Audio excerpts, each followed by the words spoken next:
So this is a real treat for me today where we have Dr. Ray Weil on the Soil Health Minute. And Ray, you've been working in cover crops for since 2000 and also in soil health for 40 years. And what's the most interesting thing that you've learned over that time?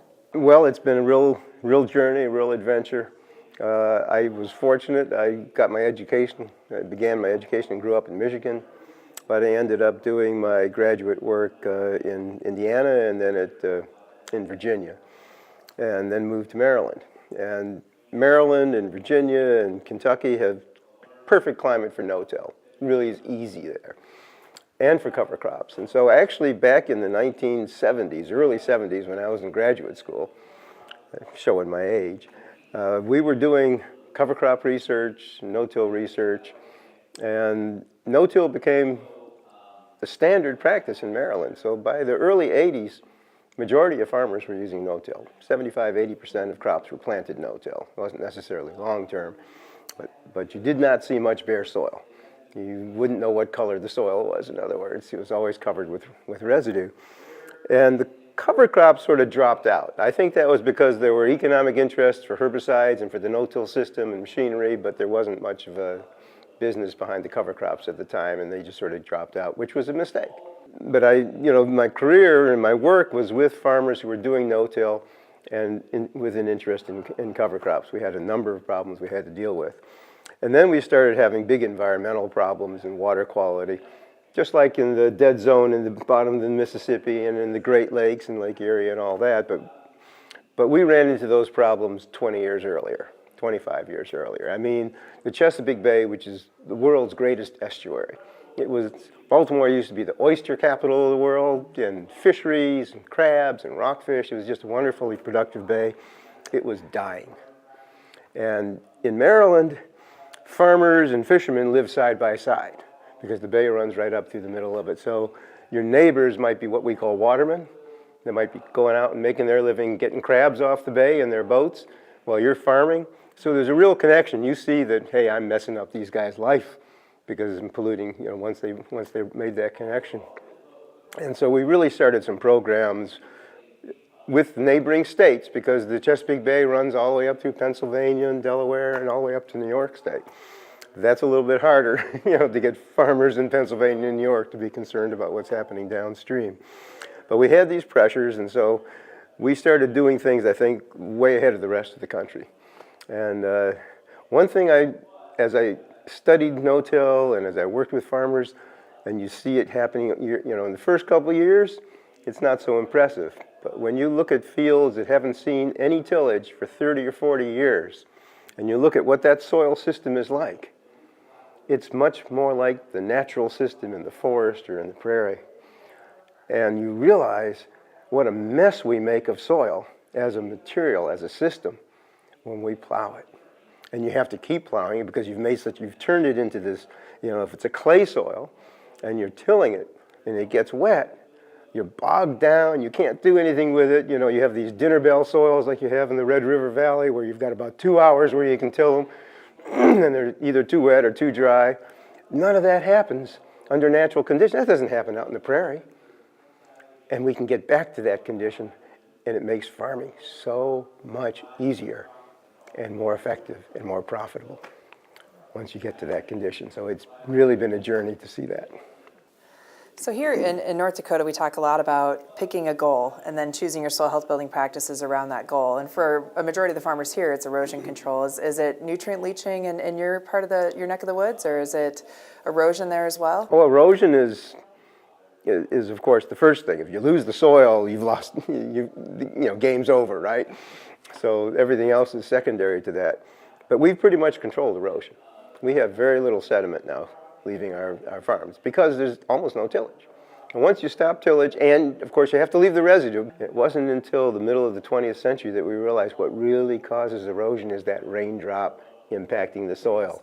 It's not an obvious thing. You think it's the water running off, but it's not. It's the raindrop impacting the soil. You've got to keep the soil covered and armored, and then you don't have erosion problems.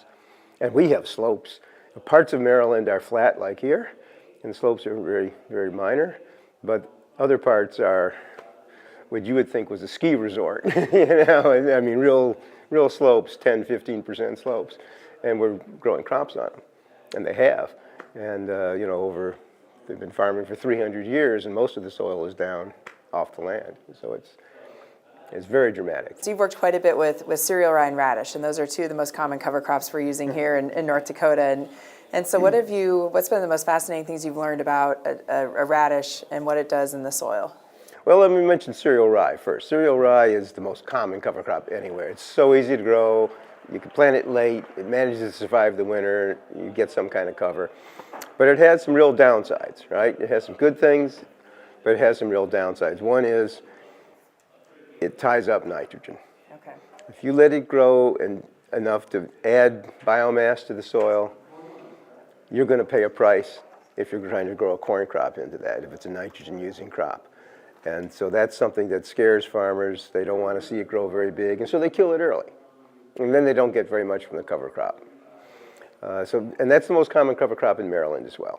In fact, we have a state program that subsidizes cover crops, and you get paid a little extra for growing rye because it is efficient at pulling up nitrogen. I was looking at that, and farmers really didn't like the rye, but they would use it because they were getting paid to do it. And I made a trip down to southern Brazil.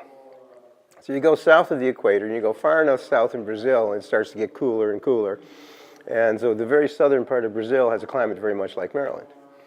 And I was down there doing some soil health talks and visiting farms.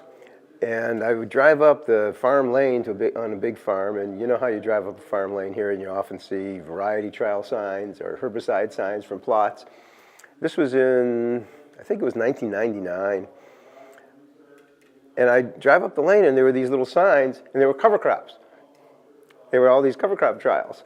I said, these guys are taking cover crops seriously. It's all no-till, because it is sloping land, and the Brazilians learned no-till from the Americans and ran with it and really made improvements in it and kept the cover crops in. And we've learned a lot about cover cropping, rolling, crimping. All of that is Brazilian technology. And I saw they were growing brassicas. Wasn't very familiar with these, but they said, oh, these are really good. They help with compaction. And they hadn't done the research on it, but they were quite popular. So I started a brassica research project when I got back around the year 2000. And we found that radishes and canola and rapeseed really could perform differently than other cover crops. And we were focusing on compaction. I just noticed that, you know, the SARE interview survey of farmers using cover crops, what is the reason they're interested in cover crops? The number one thing is usually compaction. And that was the issue we had in Maryland. Maryland farmers, you know, you can buy stuff out of a bag to cure most of your problems, but compaction is tough, right? And so that's a problem that people have.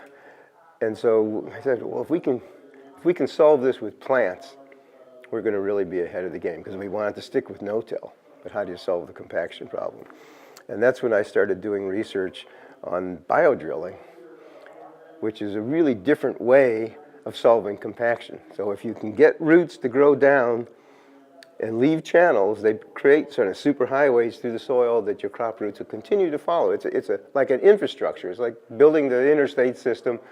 Those are going to be there pretty much forever if you don't mess them up with tillage.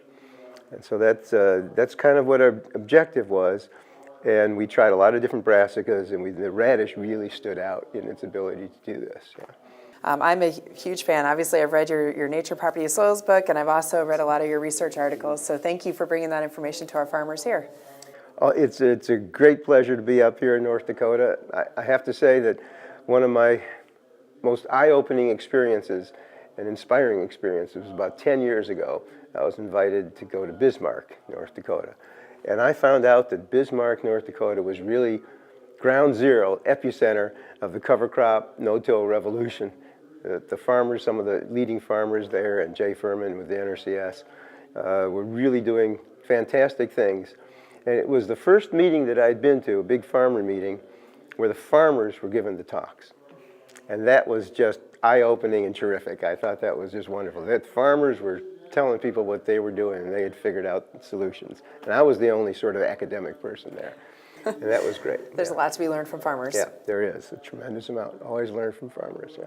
Great. Well, thank you very much, Ray. And thank you for inviting me. It's great to meet you too, because you've had a tremendous impact. I've seen your videos online, and I've heard from talking to farmers here just the evening I've been here what what a great rapport and what great respect they have for you, and you've really excited and inspired a lot of farmers. Thank you.